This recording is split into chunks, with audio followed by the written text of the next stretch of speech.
বন্ধুরা, নতুন যারা আছেন তারা অনেকে এই সেন্সর রানিং অবস্থায় কিভাবে মাপ দিতে হয় এটা প্রফেশনালি বা টেকনিক্যালি কিভাবে চেঞ্জ করে এটা অনেকে জানেন না। অনেক সিনিয়র টেকনিশিয়ানরাও ভিন্ন ভিন্নভাবে এটার মাপ দেখান। তো আজকাল সহজ আমি একটা মাপ দেখাই বন্ধুরা। এই যে দেখুন, বন্ধুরা, এই যে ডিজিটাল মাল্টিমিটার ডিসি মোডে থাকবে, আর সেন্সরের কিন্তু আমার একটা 5 ভোল্টে রয়ে গেছে বন্ধুরা।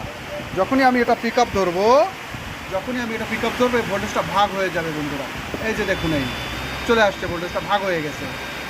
1.8 ভোল্ট বা 2 ভোল্ট, 2.5 ভোল্ট, ইজি বাইকেটা 2.5 ভোল্ট দেখা যায়। এভাবেই হলো সেন্সরটা একদম পরিপূর্ণ প্র্যাকটিক্যালি মেপে বোঝা যায় বন্ধুরা। দেখে নিন বন্ধুরা, অনেক আনকমন কাজ আমার টিকটকে বা আমার চ্যানেলে অনেক আনকমন কাজ দেখতে পারবেন বন্ধুরা। তাই ফলো দিন, সাবস্ক্রাইব করুন, ভালো থাকবেন।